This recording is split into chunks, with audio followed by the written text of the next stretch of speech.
Hello Internet, Taliesin here, and welcome to another episode of the weekly reset, Taliesin and Eviterl's wondrous wisdom show, in a week where there is some really important news for me to impart to you, like the detailed and exciting and controversial Blizzard Blue post on the new, much changed, much anticipated professions system in Dragonflight, our first looks at the rogue and hunter talent trees in Dragonflight, confirmation of at least the intention for there to be a real-life in-person BlizzCon in 2023, new quality of life changes in the live game right now, and upcoming Season 4. Honestly, you might expect that I would be champing at the bit, excited to tell you all about it, and I will. But here's the thing, okay? If it's all the same to you, I might just take it a bit easy this episode. If you don't mind, I feel like this weekly reset should be a relaxing show, where I relax, whilst I still can. I've just got this feeling, that stuff is about to get pretty busy in the WoWosphere, and I'm not going to make any predictions right now. There does definitely seem to be a feeling in the community that actually the alpha really is getting ready to indeed go live. Thursday the 14th of July, that's this coming Thursday, and I'm not predicting that now because I'm not making any more predictions. It was added to the Battle.net launcher, and it's not currently able to be data mined, but it is there. Various WoW devs have hinted on Twitter that this week would be a significant one for WoW players, and the kind of content creators who you'd usually expect to be in the know about this kind of stuff have also completely failed to keep their secrets. And what I'm saying is, at this stage, it certainly wouldn't take any inside knowledge at all to pretty confidently predict that yes, we will be getting our hands on the first public build of the new World of Warcraft expansion in the coming days. Not that I'm making any predictions, you understand. I'm just reporting the general feeling in the community in my capacity as a WoW news person. And just in case there's any doubt, don't forget, I do actually have the power to make it happen. With just 5 little words, I can personally guarantee that Blizzard release the alpha this week, even if they currently aren't planning on it. It's a sacrifice on my part, but I like you guys, and I'm willing to take this one for the team. So, alpha's definitely not this week. It's decided. Possibly an hour after I publish this video, likely second half of the week, you get your alpha, don't mention it. And things are about to start getting very busy. And basically, I think we all just deserve a moment or two to just relax a little and enjoy the calm before the Dragonflight storm, as it were. Did you enjoy that moment? Good, let's get hype. Okay, so if Alpha is launching this week, what can we expect to see? Bearing in mind that 2022 release date that, let's be honest, a lot of people still don't really believe will ever actually happen. What kind of state does this first build have to be in to convince us that actually it totally will be out this year? Well, here's what I would predict. Firstly, the Dracthyr starting zone. This seems like a fairly reasonable guess. Both the Demon Hunter and Pandarian starting areas were in place when Legion and Mists first hit alpha. It's something that devs will likely have been working on already for a long old time. It's a nice, focused experience for testers, and let's be honest, it would be great for the hype machine too. Creators would have all the new race customization options to show, as well as a whole new class, all those flashy new abilities and spell effects to plaster all over the internet. New Dragon Isles zone awesomeness. It's just an obvious way to get things rolling with a bang, like Andrew WK starting a set with Party Hard. I mean, imagine you went to see Andrew WK and he didn't open with Party Hard. You can't imagine it, it would never happen, it wouldn't make any sense, and the Dracthyr starting zone is definitely Party Hard in this scenario. And if we've got that new class to try out, well, it makes sense that we're going to have their talent trees to look at as well, right? Probably? At least up until level 58 or 60, the starting point for Dragonflight's journey to the new max level of 70. And will there be any of that journey? Will we have any of the open Dragon Isles to explore or quest through? Maybe? Perhaps the opening area of the first zone, but I think we may be limited in terms of classes. One of the biggest features of the next expansion is, of course, the new talent trees, a giant step forward and backward, mostly forward, in terms of character and class customization, and something that, and I want to put my cards on the table here, I am fully behind and excited about. The idea of talent trees with a point per level to play with that gives players greater control and options over how their characters play, which are easy to change around and fiddle with, and which shift focus onto a core progression system that can be expanded and iterated on in future expansions, rather than thrown out and replaced like Artifacts, Azerite, and Covenants, is one that should speak to the RPG player in any of us. But they do, of course, have their problematic elements too. One is the sheer amount of work that has to go into creating and balancing 52 trees before the expansion begins, but even more than that, how obviously passionate and intense the conversation around each and every one of those trees is inevitably going to be. Because every spec you touch with this, which is every spec, is a lot of people's favourite spec, except Feral. And so if I have a worry about the talent trees, it's not even that they won't be balanced or varied or interesting, so much as talent tree feedback has the danger to understandably suck out the oxygen of the room and completely dominate any conversation or feedback about Dragonflight. And we can kind of see this in action this week with the first iterations of the Hunter and Rogue trees that have been revealed. A terrific example being the new party utility ability for Outlaw Rogue, Restless Crew, which means that party members within 40 yards of the Rogue get a major cooldown reduction of 0.2 seconds per combo point spent by the Rogue, something which you think is going to be especially useful in Mythic Plus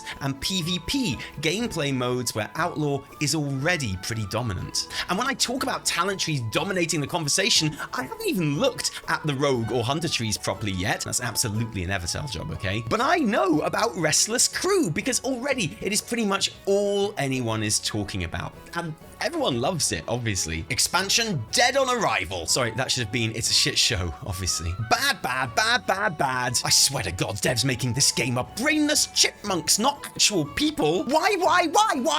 Stop this right now. Delete, delete, delete, delete, delete, delete, delete, delete, delete, delete, delete, delete, delete, delete, delete. Cooldown reduction, not an overly popular effect, it's fair to say. And what I'm not going to do right now is properly get into these talent trees, and especially not Restless Crew, because I don't want it to dominate this video, which is supposed to be very laid back, because I'm supposed to be relaxing and saving my energy. But I mean, look, you can see how easy it is for these to completely take over the discourse. Although, I will just quickly say that the Marksmanship Hunter tree, lots of very pleasingly Dark Ranger themed elements there, don't mind if I do. And so, I think, when the alpha does go live, I wouldn't be surprised if only a handful of classes are actually playable at any one time. I think Blizz are going to want some very specific and focus feedback on these trees, and I think it's going to be a case of, okay, this build, we want you to play with druids, DKs, and priests, and we specifically want your feedback on those trees before we change things up again next build. That's sort of what they did with different classes in Torghast, and I think it would be a pretty sensible approach here as well, to be honest. And with that in mind, it certainly would be good to have some content to test those classes out in, and so a section of the opening zone, at least maybe a dungeon or two if it isn't too early, would probably be pretty helpful. Although, I want to reiterate here my belief that the player experience would benefit greatly from there being a limit to the amount of story shared on the alpha. Whether that be from no campaign quests being included at all, or probably much more practically, quests being in place, but all the text replaced by meaningless video game Latin. I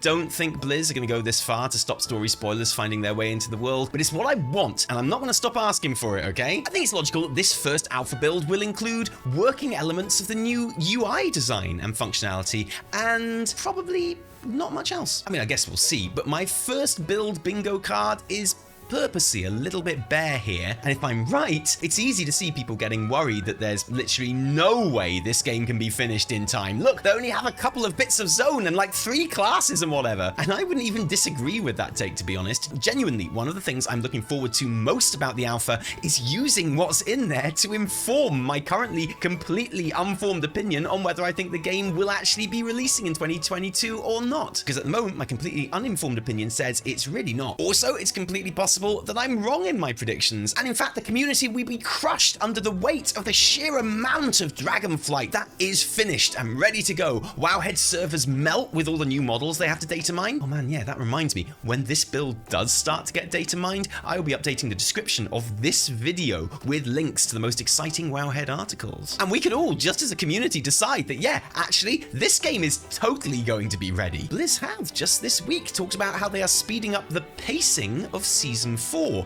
allowing players to collect their max amount of dinars, the currency needed to buy fated raid loot from the vendor, and I cannot wait until Season 4 starts and I can go, it's dinner time, boys! At 6 weeks at the earliest, a significant increase in their acquisition, and introducing catch-up mechanics from the very start.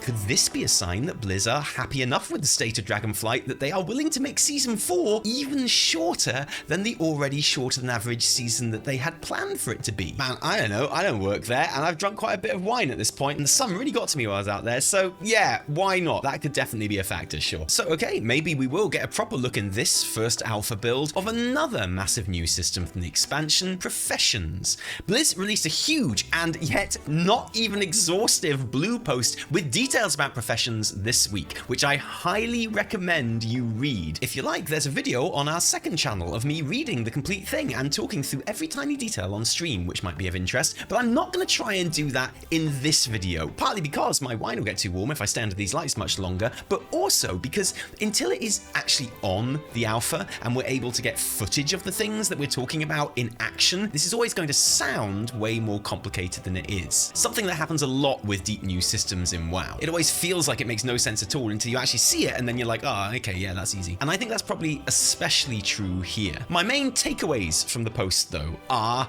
excitement. There's a lot going on here, and there are elements that I knew I liked the idea of already, like the craft order system, especially being able to specify whether your work order goes out to everyone or specific players, or even just guildies. I think that's really awesome, but I also really like the different qualities on crafting materials and recipes, and the fact that bronze, silver, gold, diamond, and pentagold will not massively different from each other in terms of quality of the item that they produce. I really like the repeated mention of getting important crafting buffs from gear, because yes, I want to get into my blacksmithing gear set to blacksmith. I want to get into my herbing gear set to pick flowers. And furthermore, and Blizzard, here's some feedback right here, and I'm begging you, do not make this gear transmoggable. Overall, I'm in favor of completely removing transmog restrictions in WoW. Like, seriously, make cloth wearers be able to mog into plate sets. I don't care, except this.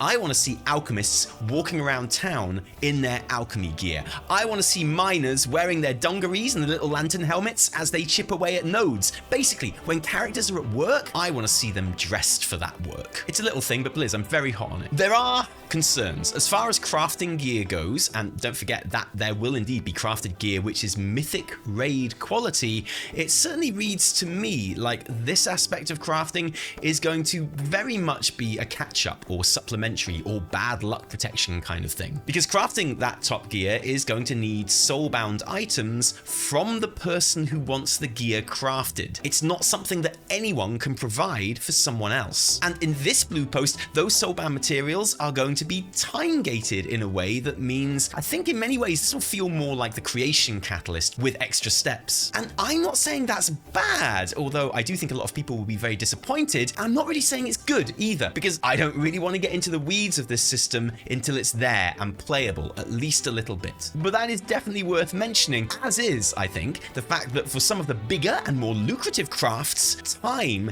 is absolutely going to be a factor in their production. And again, there simply aren't loads of details on this yet, but I wouldn't be surprised if this takes the form of, you know, going over to your workbench, starting your craft with all the regents that you need to make it, and then walking away from your craft bench while that craft takes, I don't know, potentially hours, potentially more than hours to actually craft. And that makes me think, oh, that's why there's no mission table in Dragonflight, is because actually this is kind of the mission table in Dragonflight. And again, I don't know if that's totally accurate, it's just what I get from this blue post. And again, I don't know if that's a good thing or a bad thing until I get my hands on it. Or realistically, until I watch someone who knows what they're doing get their hands on it and tell me if it's good or bad. But I thought it might be a good idea to get those impressions out there, you know? I think expectations are important with this stuff.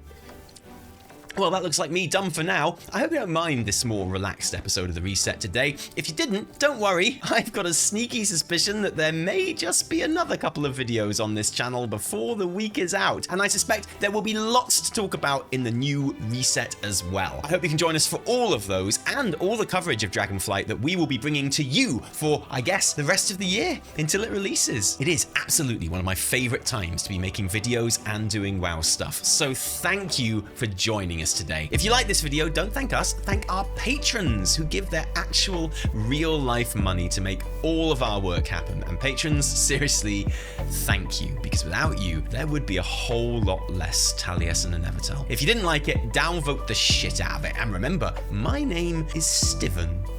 No, my name is Taliesin from me and Evitel and Nyrin and Penny too. Until next time, whenever that is, cheerio.